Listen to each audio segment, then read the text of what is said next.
Yo Patalo, aujourd'hui petite vidéo, je vous ai complètement oublié hier, je suis désolé mais disons que Instagram a pris quasiment toute l'après-midi. Puis j'avais tourné une vidéo mais la personne est malade vu que c'est elle qui va faire la vidéo, donc je vous la fais normalement dimanche, enfin je vous la sors dimanche. So, aujourd'hui petite vidéo qui n'était pas forcément prévue, je vais parler de mon expérience à l'armée parce que oui, j'ai fait l'armée. C'est des personnes qui, en fait sur mon Instagram j'avais fait 54 sondages. Donc après j'ai répondu à absolument les 54 sondages, ça a pris plus d'une heure et demie, il y en a qui voulaient leur note, ça m'a pris 3 heures. Mais donc il y en a qui m'ont demandé, en gros t'es à l'armée et tout, ça m'intéresse. Je bah attendez, enfin je vais faire une vidéo parce que si tout le monde me demande un par un mon expérience, je ne vais jamais m'en sortir. So, je vous tourne une petite vidéo pour parler justement de mon expérience, donc à l'armée. J'y étais à l'âge de mes 18 ans. C'est-à-dire que pendant que j'étais au lycée les derniers mois, où ma dépression aussi est arrivée, où avec ma tante ça allait très mal, enfin bref, là où ma vie a commencé à se chambouler, je me suis inscrit en fait à une PMG, préparation militaire de la gendarmerie, donc c'est assez spécifique. J'ai fait les tests donc de santé, c'est-à-dire que il y a au moins un rendez-vous où il faut se déplacer dans une sorte de caserne, donc de gendarmes, où en gros déjà faut qu'on urine dans un petit pot pour savoir si on a consommé joint, de la drogue en fait juste avant. J'avais de la chance que le peu de joint que j'avais fumé, parce que c'est là où j'avais commencé, c'était déjà dissipé dans mon corps, donc j'avais aucune trace. Donc pour ça ça allait. Sauf que petite histoire, j'arrive là-bas, j'avais fait tous les trajets, hein, c'était assez loin de mon lycée. Donc j'arrive, je suis aux toilettes parce que j'avais envie.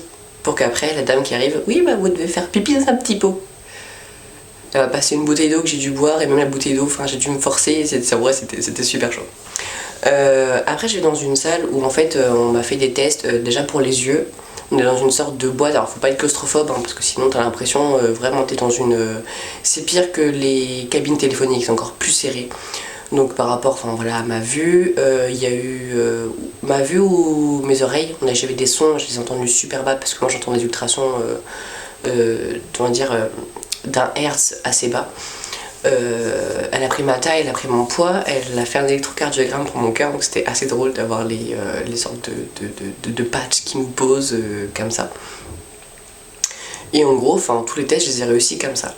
La seule partie qui m'a stressée, je crois, c'est que je suis retournée une deuxième fois pour voir après le médecin, donc avant de rentrer, un médecin militaire. Et en gros, j'ai dû mettre en sous-vêtements. J'avais pas du tout fait mon coming out de transgenre. Hein. Pour moi, j'étais une femme cis. Mais même, c'était très gênant parce que j'étais quelqu'un de très coincé et puis attiré que par les femmes à l'époque, comparé à maintenant. Et j'ai dû mettre en sous-vêtements. Et il m'a testé mon dos, donc j'ai dû me baisser, quasiment toucher mes pieds avec mes mains. Et en gros, il a collé quasiment sa partie génitale à mes fesses et j'étais très gênée. Puis après, pareil, il a regardé, j'ai dû m'allonger, il a regardé au niveau de mes cuisses et tout. Il avait sa main assez baladeuse au niveau de mon entrejambe, mais c'était très gênant. Donc je sais pas du tout s'il a fait exprès ou pas, mais j'avoue que j'étais très contente de sortir de la salle. C'était la première expérience qui m'a un petit peu... dégoûté, c'est comment ils font leur test. Ils auraient pu prendre une femme en fait, voilà ce que je dis. Ensuite j'ai dû aller à un autre rendez-vous pour aller essayer mon uniforme de gendarme ainsi que mon treillis.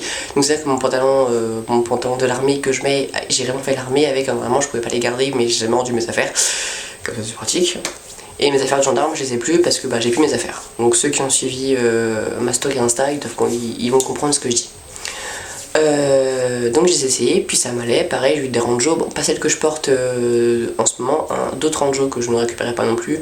Après elles sont pas forcément non plus très belles, hein. C'est vraiment des ranjos typiques que vous pouvez voir au pied de tous les gendarmes ou militaires. Et en fait je suis partie vraiment après mon bac, c'est-à-dire que déjà j'ai été mis à la porte on va dire par ma tante. Ça c'est autre chose. Et en tout je suis partie 15 jours, c'est-à-dire environ du 1er au 15 ou du 15 au 30. Non, du 15 au 30 parce que j'ai bossé à Japan Expo pour la première fois entre le 1er week-end de juillet.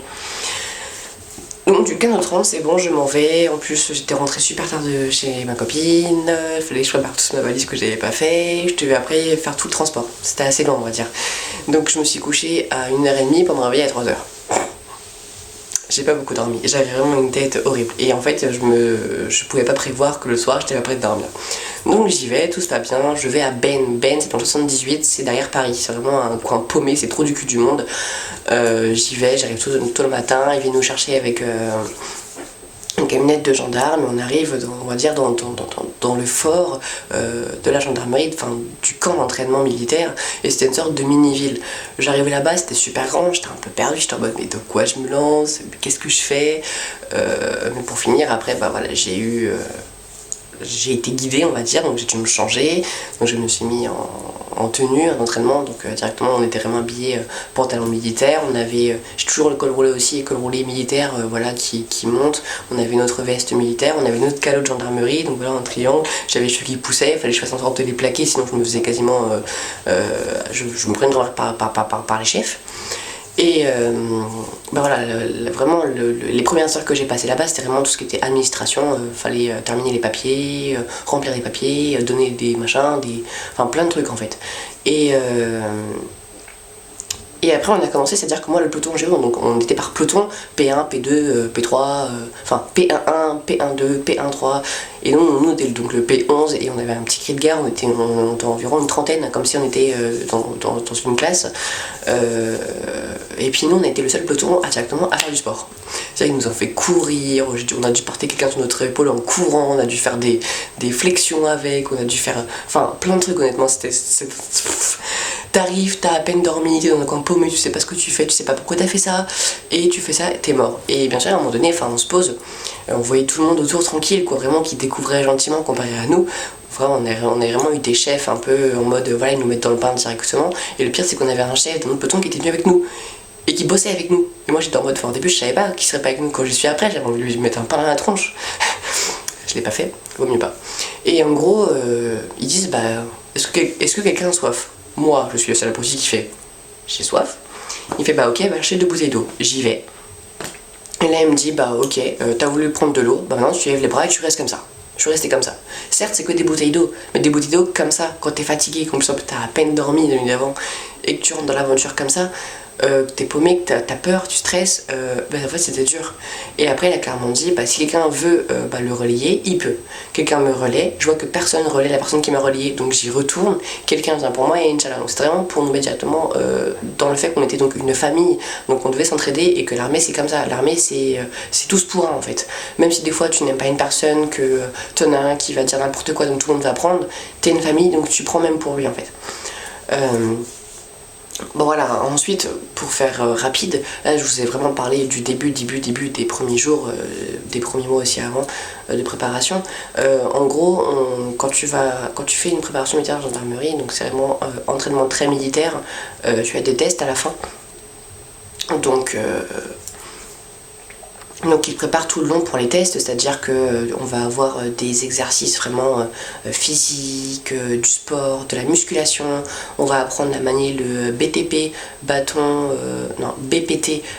protection télescopique, vous savez, enfin le sorte de bâton en métal, on avait une technique pour le sortir et on s'entraînait avec, mais quasiment, moi j'étais avec un garçon, puis à chaque fois on se mettait ensemble, et on avait des putains de bleus, parce que il y allait pas de main forte, et moi aussi en fait, enfin nous c'était un kiff à force en fait.